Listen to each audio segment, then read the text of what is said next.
bonne littérature. Taisez-vous. En Mais cet homme est 2018, ahurissant. porte-parole du gouvernement. Ce que vous venez de faire, c'est super. Messieurs, dames, bien le bonjour, bienvenue sur Juste Milieu pour un nouvel épisode de Ça discute avec, et aujourd'hui, là on tutoie les sommets. Aujourd'hui, c'est l'étape de montagne, j'ai la chance, l'honneur, l'incroyable privilège de recevoir l'inénarrable Stéphane Cuvelier en toute forme de discussion et de rigolade. Aujourd'hui, cher Stéphane, comment vas-tu? Mais très bien, mon Rémi, je suis ravi d'être sur ta chaîne, comme toujours, tu sais bien. Et j'aime tellement partager des moments avec toi que je suis heureux d'être là, tu sais bien. Ah, ça y est, on a déjà la banane, voilà, on n'est pas au niveau de l'humour gouvernemental sur lequel on va pouvoir papoter aujourd'hui, mais quel plaisir de te recevoir, là, de t'ouvrir la porte de la maison, toi, tu m'as ouvert un bout de scène et je te dois bien ça, voilà, on le rappelle, hein, incroyable, merci à toi, mon Stéphane, d'avoir réalisé mon petit rêve, les 3 premières parties, on s'en rappelle, et il y a peut-être des choses dans cette émission, on va dire, enfin, voilà, on va voir. Il y a du suspense, il y a un côté camping paradis en termes de scénario qui est pas mal. On va parler de tout ça. On va parler de tout ça aujourd'hui. Toi qui es au cœur d'une tournée complètement zinzin. C'est fou, là, ce que tu traverses en ce moment. On va en reparler, mais là, tout de suite, à brûle pour point, c'est zinzin. C'est complètement surréaliste. En fait, c'est pas surréaliste aujourd'hui, c'est surréaliste par rapport à ce que j'ai vécu il y a 2 ans, avec ce qu'on m'avait prédit. C'est-à-dire qu'il y a 2 ans, on me disait que j'étais mort artistiquement, que j'allais nulle part, c'est fini, il fallait que je change de métier. Et j'ai vraiment pensé à changer de métier, puisque je me disais, c'est terminé, c'est pas grave. Tant pis, je monterai plus sur scène, je ferai plus de films, je ferai plus de téléfilms, je ferai plus rien, mais c'est pas grave, je ferai autre chose. Et aujourd'hui, un beau pied de nez. C'est fou, c'est fou. On va papoter de tout ça, on va y revenir. Et justement, le but du jeu aujourd'hui, c'est je suis Michel Drucker. Je me mue en Michel Drucker. Alors, j'ai pas de chien, mais c'est pas grave. Ça fera office, hein. J'ai une truffe, il y a un truc. On va parler de toi aujourd'hui, voilà, découvrir l'homme derrière l'artiste. Voilà, non, j'ose le dire. Et justement, on va commencer en fait, voilà, à ce qui t'a amené à ce métier-là, à venir mettre le feu sur les planches. Est-ce que tu peux nous parler de ton parcours, voilà, de ta Belgique natale jusqu'à aujourd'hui, succès triomphal à l'international jusqu'à Montréal. On va en parler, voilà. Est-ce que tu peux nous parler du début de cette aventure, ce qui t'a amené à faire ce métier-là? Alors, je le dis souvent, tu sais, je le dis en boutade, mais c'est vrai. Ce qui m'a amené, c'est que moi, j'étais gamin, j'ai arrêté l'école 7 ans, j'ai arrêté l'école à 17 ans. Et donc, évidemment, je n'avais pas de diplôme, rien du tout. Donc, qu'est-ce que j'allais faire de ma vie sans diplôme? Et je pensais avoir un talent d'humoriste. Et puis, j'étais un amoureux des femmes. Enfin, je suis toujours un amoureux des femmes. J'étais un amoureux des femmes et je me suis dit, putain, merde, t'as Gainsbourg qui a la plus belle femme du monde, avec la gueule qu'il a, qu'est-ce qu'il a de plus que moi? Et j'ai dit, le talent. Et je me suis dit, merde, il faut que je travaille le talent, il faut que je travaille vraiment quelque chose. Et comme je n'avais pas cette capacité de faire, tout ce que je dis est vrai, hein. C'est pas du tout, je le dis sous forme de boutade, mais sincèrement, c'est ça. Et comme je n'arrivais pas, j'étais pas musicien, c'est absolument pas chantier, rien du tout, j'ai dit, qu'est-ce que je fais de mieux en termes d'art? C'était l'humour. Et c'est comme ça que j'ai commencé à me lancer tout doucement vers l'humour. Et que mon rêve dans la vie, c'était de pouvoir faire du one-man show à Paris au point virgule. Parce qu'à l'époque, le point virgule, c'était une salle mythique. Et mon rêve, c'était vraiment ça, de partir à Paris, faire un one-man show, jouer au point virgule. Eh bien, à 26 ans, je suis monté à Paris, j'ai fait un one-man show et j'ai joué pendant 2 ans au point virgule. Donc, mon rêve était celui-là, en tout cas, était atteint. Et puis, j'ai commencé à barouder comme tout le monde, à faire des petites salles de plus en plus. J'ai commencé par 10 personnes, puis c'était 15, et puis c'était 20, puis c'était 25, et puis voilà, et de fil en aiguille, tiens, je te verrai bien dans une pièce de théâtre, tiens, dans un film, et c'est comme ça que c'est parti.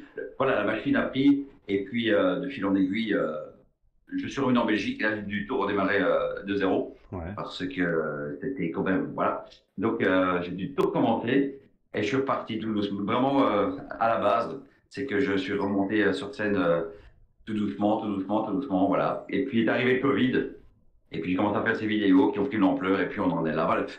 On en parlera peut-être plus tard, mais voilà mon parcours résumé en 1 minute, et comment j'en suis arrivé à ça. Mais à la base, c'était vraiment parce que je voulais plaire aux femmes, et je me suis dit, pour plaire aux femmes, il faut que je fasse de l'art, parce que j'ai remarqué que ça aide beaucoup.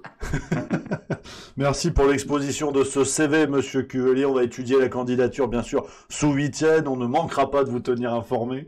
Et du coup, tu disais, t'as vadrouillé entre différents univers. Il y a le one-man show, il y a aussi le théâtre et le cinéma. C'est ça, t'as eu des expériences assez variées, finalement. Tout à fait. Mais la vraie base, c'est le one-man show. J'ai vraiment démarré par ça. On démarre tous par le one-man show, hein, Rémi. On démarre tous par ça. Donc, sur scène, c'est vraiment... c'est un petit conseil que je te donne. On démarre tous par faire un sketch, hein. on démarre tous en faisant, puis après 2 sketchs, on démarre tous en faisant un quart d'heure, ça.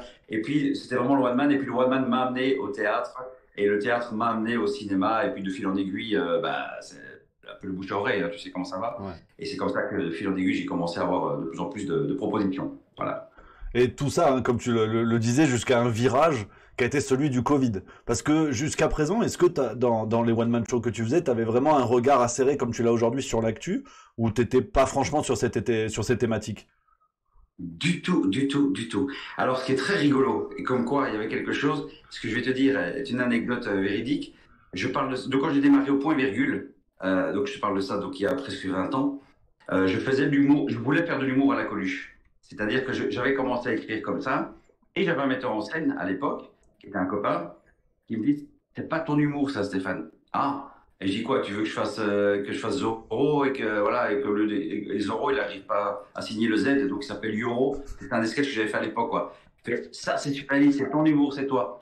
Ah ok, bon. Et j'ai commencé à faire du surréalisme. Mais comme quoi j'étais parti à la base sur quelque chose de très coluchien. Et je suis resté sur l'humour de l'absurdité. Et c'est vraiment le Covid qui m'a amené à être plus acéré et que j'ai commencé vraiment à être plus acide et plus. Voilà, à analyser un petit peu plus ce qui se passait politiquement surtout. Et c'est comme ça que, voilà, de fil en aiguille, je suis pris comme un artiste, comme un humoriste engagé. Ouais. Et chose à laquelle je réponds toujours, vaut mieux être engagé que dégagé. Donc c'est très bien, ça me plaît bien. Oui, parce que c'est vrai que ça a été un virage énorme. En fait, toi, ça a commencé comment, on va dire, la rencontre entre le fait que tu commences à traiter du sujet du Covid avec ce virage fou qu'on a vécu dans la société et les premiers échos où tu t'es dit, merde, là, il se passe quelque chose et il y a vraiment des gens qui n'étaient pas encore dans ton public à ce moment-là, qui ont commencé à tourner les yeux vers toi.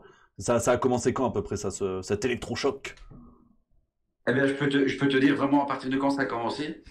Au démarrage, je faisais vraiment des vidéos très comiques, dans le sens léger. C'est-à-dire, il y en a une qui a fait un carton, et tu l'as vu dans mon spectacle, qui fait un carton, c'est, voilà, je remercie ma belle-mère de m'avoir cousu un string, parce qu'à l'époque, il fallait coudre des masques.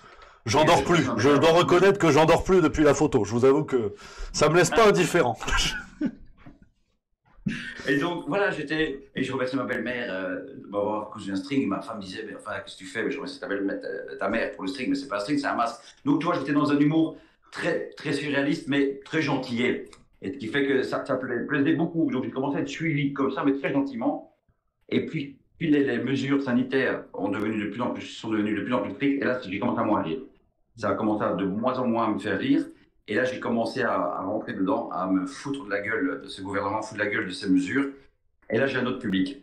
Et ce qui est très drôle, c'est que une grande partie de mon public d'avant, qui me suivait dans mes pièces de théâtre, ça, ne voulait plus entendre parler de moi. Et j'ai acquis un nouveau public qui est venu vers moi et qui se disait enfin un artiste, un humoriste qui rentre dedans et qui dit tout ce que nous on pense tout bas et qui a cette possibilité d'être écouté parce que voilà, quand j'ai commencé à rentrer dedans, j'approchais les 20-30 000 vues. Donc c'était beaucoup pour un démarrage, tu vois. Ouais. Donc je me disais, waouh, ça prend. Et puis après là, l'ampleur est arrivée quand j'ai commencé à vraiment ouvrir ma gueule et vraiment à assumer pleinement de me dire, allez vous faire foutre. Et le premier sketch d'ailleurs, ça a commencé vraiment où je prenais les mesures une par une et chaque fois je prenais à chaque mesure et je disais la mesure, je faisais, va te faire foutre. Une autre mesure, va te faire foutre.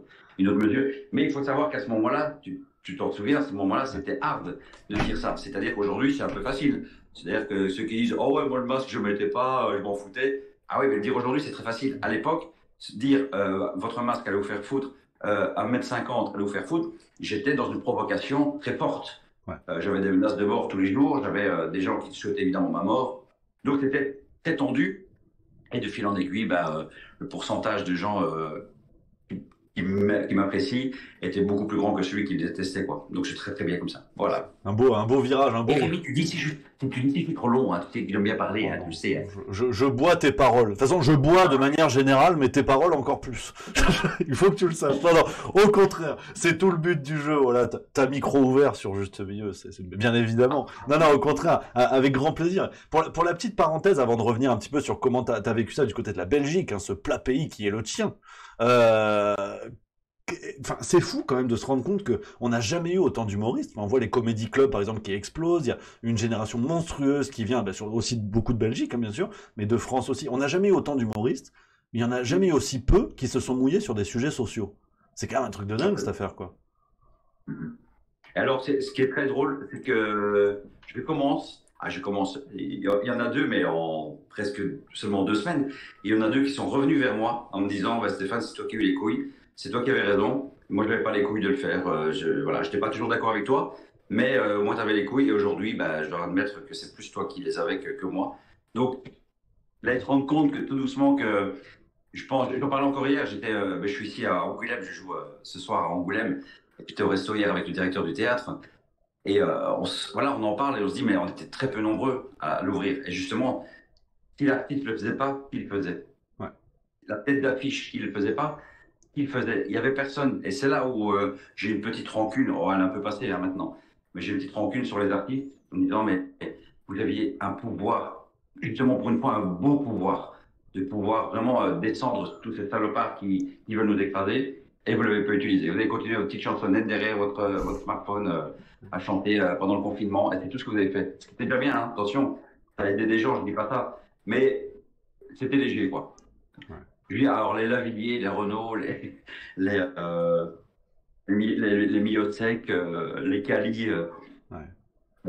à part Saez, je ne vois pas beaucoup. Je vois pas beaucoup. Ouais, c'est vrai qu'il y a pas eu grand monde, et c'est vrai que c'était un truc de dingue de voir, en France notamment, ça avait été le cas, hein, le monde de la culture sous perfusion, et c'est fou, ils assument leur rôle social, je veux dire, quand il n'y a aucun danger, tu sais, ils signent des tribunes pour sauver 3 chatons en Amazonie. Alors, c'est très bien pour les chatons, tu vois, y a pas de problème, tu vois, mais c'est vrai que c'est fou, ils se prennent pour voilà, enfin, certains, bien sûr, hein, certains pour des sortes de vengeurs sociaux, alors que là, en l'occurrence, c'était Bubule, quoi, ça répondait plus au téléphone, la ligne était occupée, apparemment. Je veux quand même faire un geste fort, Rémi, je suis pas d'accord avec toi. Ils ont coupé une mèche de cheveux. Ah oui, pour les femmes en Iran. Ça, c'était quand même quelque chose. Alors aujourd'hui, je pense qu'ils savent plus du tout ce qui se passe là-bas, mais Oui. ils ont coupé une mèche de cheveux. C'est risible. J'ai un scoop parce que je crois que Marion Cotillard s'est rasé le pubis en hommage à la mort de Demis Roussos, il me semble. Mais bon, c'est un scoop, ça reste entre nous. Ah, geste fort, attends.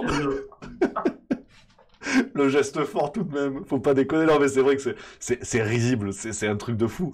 Et en parlant de risible justement, quel regard, enfin forcément on a suivi les mesures en France mais aussi en Belgique, il y a eu un niveau d'absurdité assez zinzin, là il y a eu assez match nul on va dire. Comment t'as traversé ça? Donc tu l'expliquais effectivement de tenter de dégonfler très vite la chose parce qu'il y avait un côté exutoire, hein, comme tu le dis, les gens avaient besoin aussi de pouvoir se marrer sur ces sujets lourds, mais comment t'as traversé cet océan d'absurde, noyé dans du grave, quoi, où tous les jours, il y avait de nouvelles mesures, on parlait de mort, de choses comme ça, et il y avait des trucs qui étaient dingues, et en Belgique, j'imagine aussi, quoi. C'était un recul, en fait, hein. J'ai l'impression que j'avais deux corps. J'avais le corps qui réfléchissait et le corps qui regardait. Et celui qui regardait était effaré, quoi. Il regardait, il disait, c'est quoi tous ces fous? Parce que ça allait loin, quand même, hein. C'est quoi tous ces fous qui acceptent ces mesures? Et en même temps, mon intellect me disait, mais je suis perdu là, je sais pas où je suis. Donc je regardais ça, mais d'un œil, mais vraiment extérieur. Et j'ai eu même des vertiges, hein, par moments. Hein, j'ai eu des vertiges, des angoisses, tellement je me disais, ils sont fous, ils sont vraiment dingues, quoi. En revanche, il y a quand même deux mesures qu'on n'a pas eues et qui sont beaucoup plus violentes, je trouve, par rapport à la France, chez nous. C'est la fameuse attestation. Ça, on l'a pas eu. Ça, je t'avoue que quand j'étais en Belgique, j'en ai fait des vidéos, mais j'étais effaré de ça. Donc ça, entre guillemets, hein, c'est une chance parmi... c'est une odeur de merde qui sentait plus forte qu'une autre, hein, mais là, j'ai dit, waouh, on atteint son paroxysme dans la dictature sanitaire, parce que là, on disait dictature sanitaire, c'était fort. Et puis, évidemment, l'obligation vaccinale chez les infirmières, ce qu'on n'a pas chez nous. Ok, ouais. Donc ça, voilà, c'était quand même deux grandes différences. En revanche, par rapport aux médecins et tout ça, enfin aux infirmières, la pression est très forte. Hein. Il ne faut pas croire que ça les amusait. Hein. Et tous les jours, c'était vous vaccinez, madame, vaccinez, monsieur. Alors, vous vaccinez. C'était tous les jours. Donc ils me disaient, c'était voilà, c'est du harcèlement moral. Donc ils n'étaient pas obligés, fameuse non-obligation, mais c'était du harcèlement. Et ça, voilà, c'est une grande différence. Mais Après, on en a eu, nous, chez nous, des rigolotes. Hein. J'en parle une dans mon spectacle qui a duré 48 heures, je crois. C'était quand on prenait le train, pour l'aller, il fallait se mettre du côté droit pour endiguer le virus et pour le retour du côté gauche. Voilà, ça c'était une des mesures qu'ils ont créées, dans laquelle je me moque évidemment dans mon spectacle, et que tu as des cons qui ont appliqué. C'est ça qui est fabuleux. Mais là, la SNCB, l'équivalent de la SNCF, la SNCB a arrêté ça après 48 heures en disant c'est un peu début, ça non Donc voilà, ça c'est des mesures. Ou allumer la hotte. Voilà, c'est allumer la hotte à Noël pour faire partir le virus. Mais on a eu. Je le disais souvent, hein, et toi aussi, je pense que on n'est que des porte-parole parce que l'humour, il est là, quoi. Il est là, il était là, j'avais pas grand-chose à faire pour faire rire. J'avais que prendre la mesure et faire un petit sketch derrière, mais j'avais pas grand-chose à changer, quoi. Et ça, c'était extraordinaire à l'époque. C'est vrai que c'est hallucinant de se dire que presque le plus dur aujourd'hui, ça doit être de réussir à tourner en dérision une actualité qui est déjà risible, en fait. C'est un truc de dingue. Les titres de presse sont quasiment drôles aujourd'hui. Absolument. Ah oui, tout à fait. Mais c'est pour ça que c'est de plus en plus difficile de faire des sketchs, parce qu'ils les font eux-mêmes. Pour moi, le meilleur humoriste en ce moment, le stand-upper, c'est Olivier Véran. C'est le gars... Ah là, j'essaye, hein. Tu sais que je fais une revue de presse dans mon spectacle, et quand je le cite, je te jure que c'est vrai, hein, je lis uniquement ce qu'il dit, la salle est pliée. Je ne rajoute rien, je te le jure que je ne rajoute rien, je lis uniquement un tweet, je fais attention les gars, c'est du lot, un tweet d'Olivier Véran, je le lis uniquement, la salle est pliée. Tu te rends compte où on en est? Il y a même plus de sketch à faire, j'ai juste à lire un tweet d'Olivier Véran, et c'est parti. La salle est morte de rire. Bah, si tu veux du texte pour tes 2-3 prochains spectacles, parce qu'il y a environ 5 heures à faire, tu peux lire son livre. Hein. Une lecture à la Lucchini, tu sais. Ah, c'est énorme. Je te jure qu'il y a un truc. Il a quand même dit dans son livre Par-delà les vagues, pour la petite parenthèse qui est sortie il y a quelques mois, où il raconte voilà, le quotidien de l'intérieur du ministère de la Santé. Dans sa tête, c'est Jack Bauer. C'est 24 heures chrono, il va sauver le monde. Bon, la réalité, c'est que c'est Louis la Brocante. C'est un peu la tuile, tu vois. Mais bon, il a un vieux guéridon décrépit qui traîne dans le coin, mais bon, c'est pas grave. Et je te jure, les spectateurs pourront vérifier, il écrit qu'il commence à avoir, je cite, un début de burn-out, il sort dans la cour d'un lieu de pouvoir en France, et il regarde les arbres. Et ça va mieux.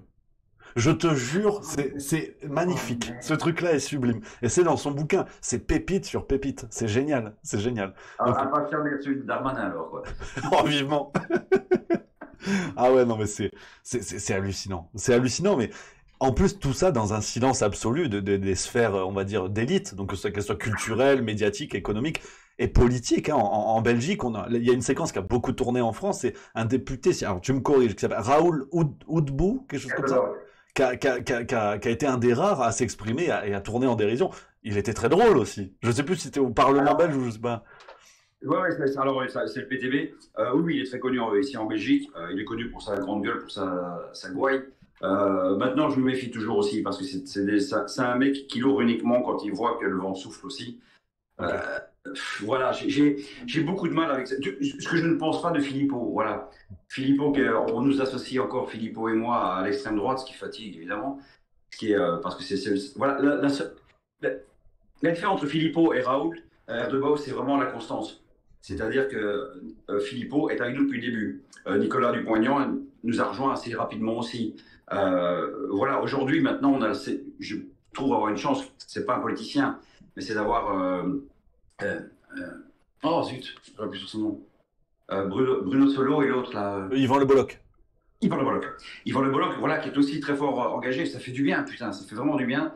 Et là, je trouve qu'Yvan Le Bolloc, depuis quelques temps, a une constance aussi. Donc voilà, c'est plaisant. Raoul, oui, c'est très drôle, hein, c'est très drôle. Et ce qu'il dit est juste, hein, encore une fois, je suis entièrement d'accord avec mon discours, je l'ai écrit d'ailleurs par rapport à ça, j'ai écrit, je suis entièrement d'accord, mais ouais, c'est un peu chaque fois quand ça vous arrange, quoi. Et je me suis permis de lui écrire, et là, évidemment, j'ai eu plus de likes que son commentaire à lui.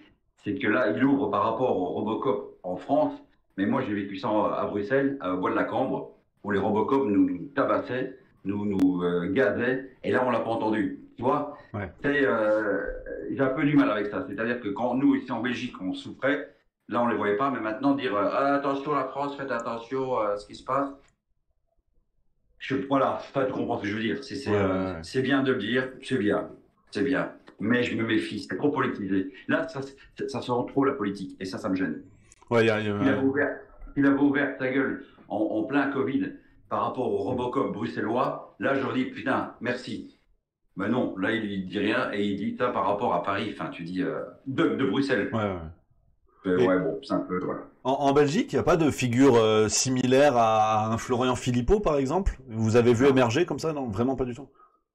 Alors, un petit peu. Alors, le problème, c'est que chaque fois que quelqu'un a ouvert sa gueule pour dire quelque chose, ça venait de l'extrême droite.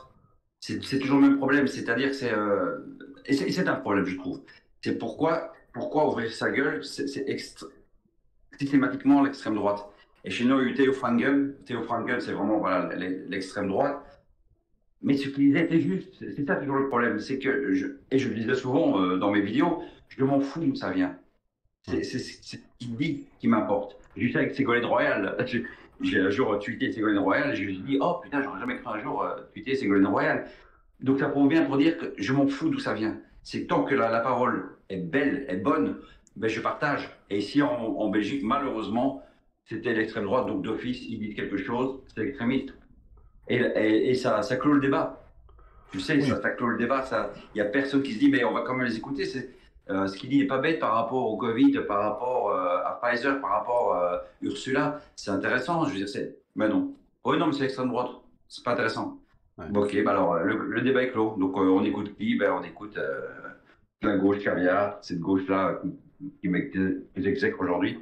Parce qu'il n'y a pas de combat. Il n'y a pas de combat. Il y a l'idéologie, il y a tout ça. Aujourd'hui, maintenant, enfin, tu le sais, ça attaque le RN non-stop, quoi, constamment. Ça ne fait qu'attaquer le RN. Mais ça n'attaque pas le fond. Ça n'attaque pas vraiment le fond. Ça attaque la forme. C'est chaque fois, je suis là, je dis oui, et quoi? Oui, d'accord, c'est extrême droite. Et quoi? Vous proposez quoi? Ah, rien. Puis après le petit espoir qu'il y a peut-être à avoir, c'est que leur carte magique de l'extrême droite, elle est en train de s'essouffler assez sévèrement, parce que quand on voit que l'activiste écolo Hugo Clément en France, qui est allé débattre chez Valeurs Actuelles pour Libération, enfin pour certaines personnes, il a glissé vers l'extrême droite. Si Hugo Clément est d'extrême droite, c'est sûr que oui, Marine Le Pen, c'est le date Tinder de Mussolini. À partir de là, je veux bien, tu vois. Mais bon, ça devient un peu complexe de sortir la carte à chaque fois. Genre, tu donnes pas un Doliprane à quelqu'un qu'il faut amputer. Au bout d'un moment, faut adapter la réponse parce que sinon on va pas y arriver, quoi. Mais entièrement d'accord avec toi, Rémi. Mais oui, tu vois juste, c'est exactement ça. C'est ce qui se passe, oui. Et c'est épuisant, en fait. Moi, je suis épuisé par ça. Vraiment, je suis fatigué par les partis, en fait. Même Marine Le Pen, par moment, moi, Zemmour, j'ai quitté. J'appréciais certaines idées de chez lui. Aujourd'hui, j'aime plus du tout. Donc, ça prouve bien que c'est pas lié à l'extrême, c'est lié au discours, c'est lié à ce qui est dit. Voilà, moi, Marine Le Pen, des choses que j'apprécie, des choses que j'apprécie pas. Chez Philippot, à partir du moment où c'est hors Covid, et encore, voilà, c'est hors Covid ou hors Pfizer, compagnie. Je vais t'avouer que je m'en fiche un petit peu aujourd'hui. Donc voilà, je suis pas dans cette carte, comme tu dis, c'est quand tu penses quelque chose, t'es Front National. Ça m'épuise, quoi. Mais vraiment, c'est épuisant. Et justement, j'ai l'impression il y a plus d'extrémisme chez Johan Barthès que chez Philippot, je trouve. Voilà. Ouais. Humainement, non, on attaque des idéologies qui sont beaucoup plus virulents chez Barthès que je trouve chez Philippot, où c'est du terre à terre, quoi. C'est l'humain. C'est Pfizer, on veut des comptes. Ursula, qu'elle dégage. L'OTAN, faut arrêter. L'Ukraine, faut arrêter avec l'OTAN. Pour moi, c'est du bon sens. Tu vois, on est dans le bon sens. Et Johan Barthès, c'est dans la morale. La morale TF1, la morale gouvernementale qui m'est insupportable, quoi. Après, là encore, ça offre une matière à rire assez sympatoche. Disons que... Ils ne font pas rire, quoi. C'est ça le problème, c'est qu'eux ne me font vraiment pas rire. Ouais. Autant les autres, ouais. Autant Véran, autant Darmanin, et puis les autres côtés rigolos. Mais Barthès et toutes ces cliques-là, j'ai bien aimé. C'est Patrick Sébastien qui disait récemment, je ne sais pas si tu as dû le voir passer, qui disait, mais cette clique de Yann Barthès, à partir du moment où tu n'es pas d'accord avec eux, tu es extrême droite. Il le dit aussi. Ouais. Voilà. C'est systématique. Si on trouve pas très intéressant, intelligent ce que vous dites, ah ouais, d'accord, l'extrême droite est de nouveau là, quoi. C'est leur carte joker, quoi. Oui, en fait, c'est ça. C'est leur catch joker. Enfin, pour faire vite là-dessus, parce que au départ, on est là pour parler blagues, là, on fait de la géopolitique, je veux dire, merde, faut arrêter les conneries. Non, mais il faut regarder du côté de l'Italie, pour voir qu'en plus, la supercherie ne tient pas. Avec Giorgia Meloni, ils nous ont expliqué que l'arrivée au pouvoir de Meloni, c'était l'extrême droite, le bruit des bottes à Rome. Bah, en fait, Bubule, Giorgia Meloni, c'est juste le capitalisme habillé un petit peu plus, avec un tailleur un peu plus serré. Mais il y a aucune différence avec Emmanuel Macron. Pour le petit exemple, là, Le Monde, par exemple, titré il y a 2-3 jours sur la nouvelle volonté gouvernementale de Meloni de réduire des droits sociaux pour les gens au chômage. Et t'as des médias français qui ont dit « Oh, c'est un scandale, vous avez vu l'extrême droite qui rabote les droits sociaux. » Tu dis « En fait, les gars, Elisabeth Borne qui veut imposer 15 à 20 heures de travail pour les gens au RSA en France. C'est exactement pareil, en fait. » Ah oui, Oui, mais là, c'est mieux formulé dans le ton. T'as vu? On était en la mineur. Ça n'a rien à voir. Ah, d'accord. C'est hallucinant. Mais c'est là, la supercherie tient plus, quoi. Je suis d'accord, ouais. C'est absolument zinzin, mais au moins, voilà, même si sur l'instant T, c'est pas le plus drôle, ça donne quand même de la matière, même si la matière est déjà là. Et là, on en vient à ce succès triomphal. On a teasé tout à l'heure, on en a, t'as vu? Je t'avais dit. Hein, que c'est beau. Là, Michel Drucker, je l'ai vu. C'est de la symphonie. Sans transition. Oh là, bravo. Non, mais attends, cette cascade est réalisée par un professionnel. Je veux dire, au bout d'un moment, j'ai quand même 2 ans et demi de YouTube derrière moi. Tu parles pas à un amateur. Et donc, cette carrière triomphale, tu le disais, là, t'es à Angoulême, tu joues ce soir. Hein, on est le 4 mai au moment où on enregistre cette émission. Là encore, ça fait plus d'1 an maintenant que tu tournes complètement fou. Ah, ça va faire 1 an. Au mois de juin, ça va faire 1 an. Que je tourne avec ce one. Ah oui, ça va faire 1 an. Ah ouais. Le 4 juin, je crois. Donc ça va faire 1 an que je tourne avec ce one-man show.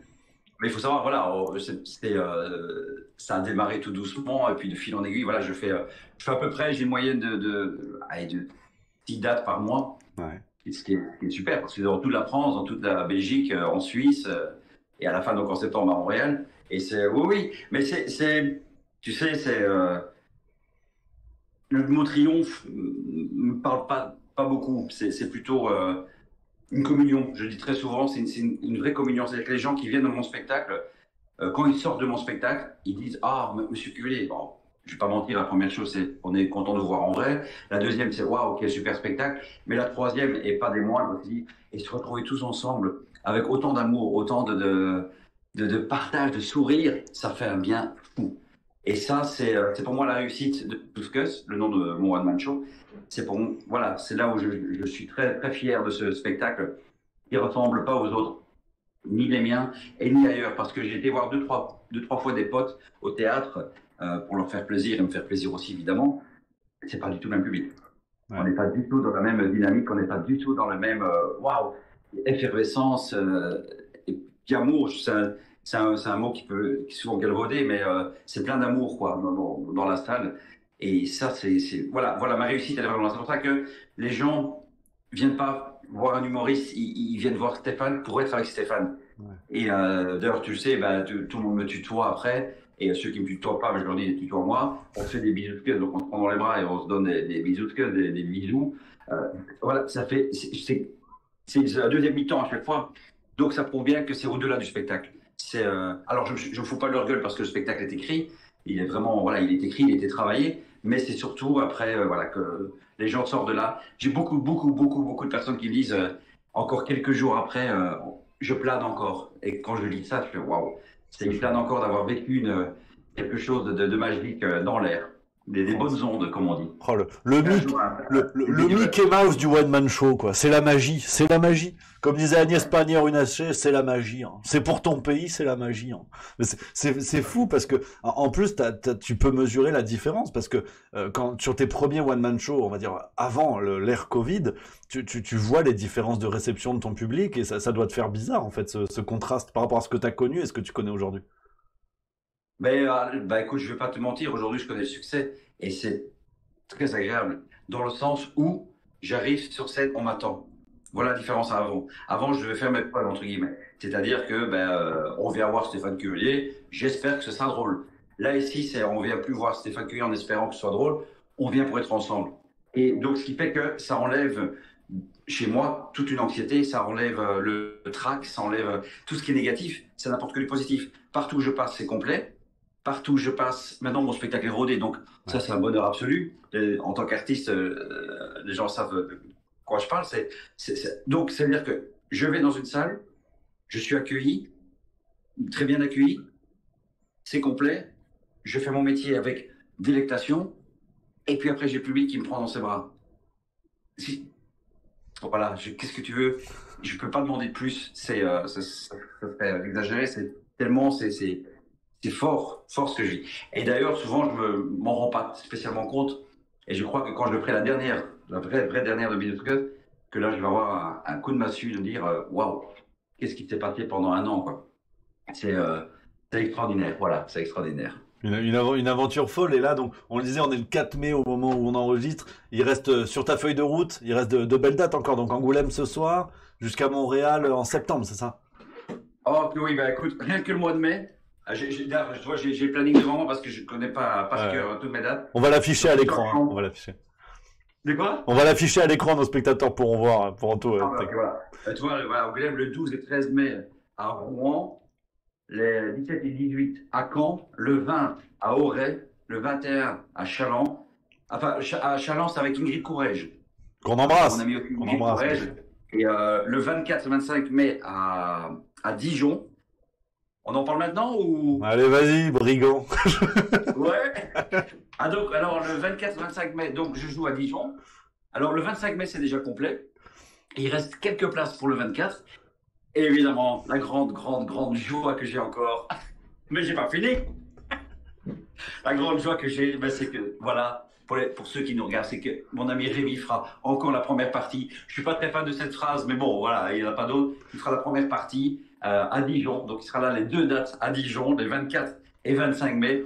Alors, je suis vraiment impatient parce que moi, je t'ai déjà eu, évidemment, c'était où que je t'avais eu? À Lyon, Montpellier, Auray, l'année dernière, en juillet dernier. Voilà, c'est ça. Et donc là, c'est déjà le bonheur que j'avais eu, donc je suis impatient de te revoir avec un peu plus de bagages. Et le 26 mai aussi, à Lyon.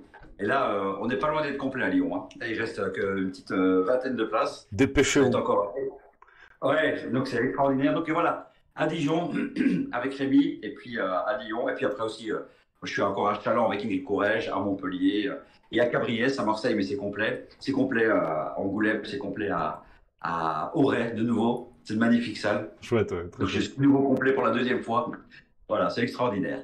Donc, je suis impatient de te revoir, mon beau Rémi. Oh, pareil, ça va chier les bulles carrées, je te le dis. Une première partie de 2h30, ça te dérange pas parce que j'ai trop de sujets, là. Moi, tu peux quand tu veux. Je commencerai vers 14h, tant pis. D'ailleurs, je pense que j'ai organisé ça. J'y pense de plus en plus. Je pense que je vais faire une soirée spéciale... je ne sais pas comment l'appeler, je vais dire comique résistant pour faire court. Voilà, où j'aimerais bien t'avoir Ingrid Courrèges, Docteur à l'Ouest, Sébastien Recchia. J'aimerais bien avoir toutes ces personnes en une soirée. Donc je suis en train de cogiter ça, voir comment on peut faire une belle soirée tous ensemble. Quoi. Oh, le gala. Oh, le gala, avec plaisir. Alors là, tu peux compter sur nous. Une aventure folle, cher ami. Déjà des idées pour la suite ou pour l'instant à fond la forme sur la fin de Bizouscus et puis après on verra ou... Alors, j'ai toujours eu cette incapacité de passer à autre chose tant que je n'avais pas fini. Donc, pour l'instant, c'est Bizouscus. Je profite pleinement. J'ai tellement de dates aussi. Ça me prend beaucoup d'énergie.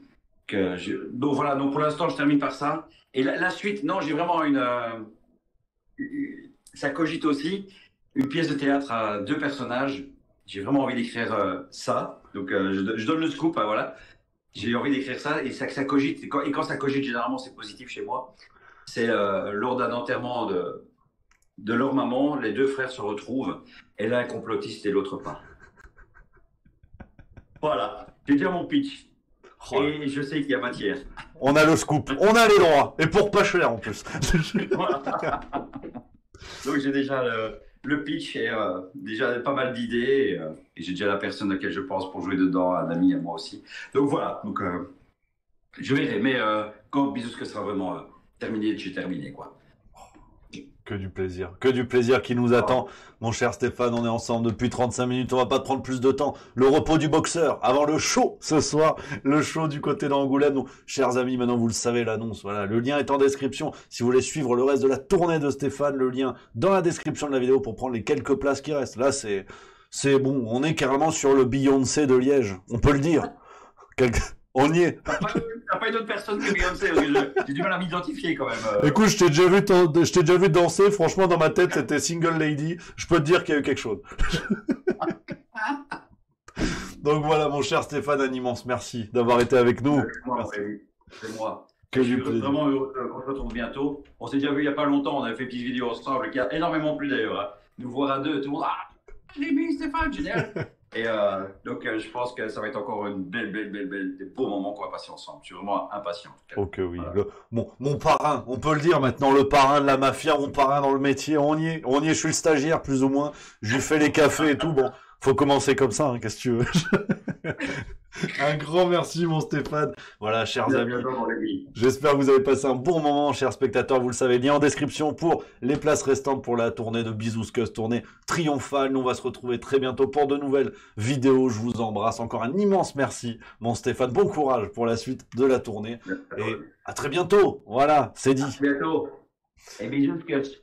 Il est fort.